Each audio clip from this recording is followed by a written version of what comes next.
বাংলাদেশে ছাত্র জনতার গণ আন্দোলনের মুখে ক্ষমতাচ্যুত শেখ হাসিনা সরকারের ঘনিষ্ঠ ব্যক্তিরা যুক্তরাজ্যে মালিকানাধীন সম্পদের লেনদেন শুরু করেছেন বলে ধারণা করা হচ্ছে।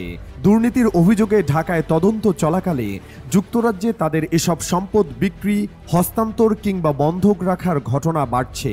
ব্রিটিশ দৈনিক দ্য গার্ডিয়ান এবং দুর্নীতি বিরোধী সংগঠন ট্রান্সপারেন্সি ইন্টারন্যাশনালের যৌথ অনুসন্ধানে উঠে এসেছে, গত এক বছরে যুক্তরাজ্যের ভূমি নিবন্ধন কর্তৃপক্ষের নথিপত্রে অন্তত 20টি লেনদেন সংক্রান্ত আবেদন জমা পড়েছে, যা বাংলাদেশের সাবেক সরকারের প্রভাবশালীদের সঙ্গে সরাসরি সংশ্লিষ্ট।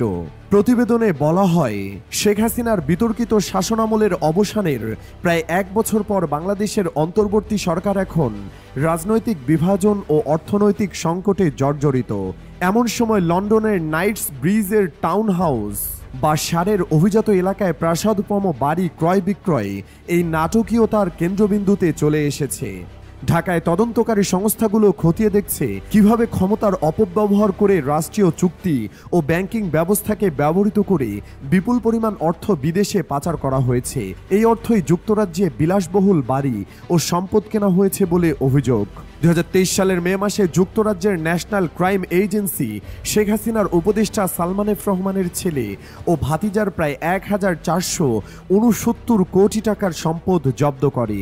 এর কয়েক সপ্তাহ পর জব্দ করা হয় সাবেক ভূমিমন্ত্রী সাইফুজ্জামান চৌধুরীর 170 মিলিয়নেরও বেশি টাকার সম্পদ, যার মধ্যে রয়েছে লন্ডনে 300টিরও বেশি অ্যাপার্টমেন্ট ও টাউন হাউস।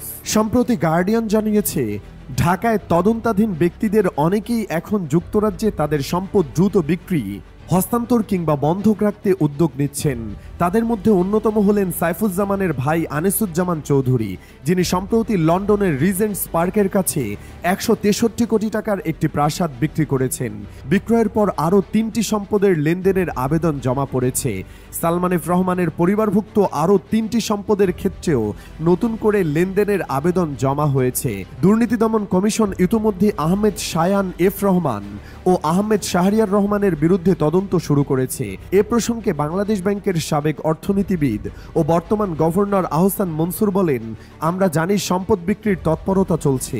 যুক্তরাজ্য সরকারকে আমরা আহ্বান জানাচ্ছি যাতে আরও সম্পদ জব্দ করে আইনি প্রক্রিয়ায় সেগুলো ফেরত আনা হয়। দুদক চেয়ারম্যান মোহাম্মদ আব্দুল মোমিনও গত মাসে বলেন, এই ধরনের তড়িঘড়ি সম্পদ লেনদেন বিপ্লব পরবর্তী সময়ের অবৈধ অর্থ লুকানোর প্রচেষ্টা হতে পারে।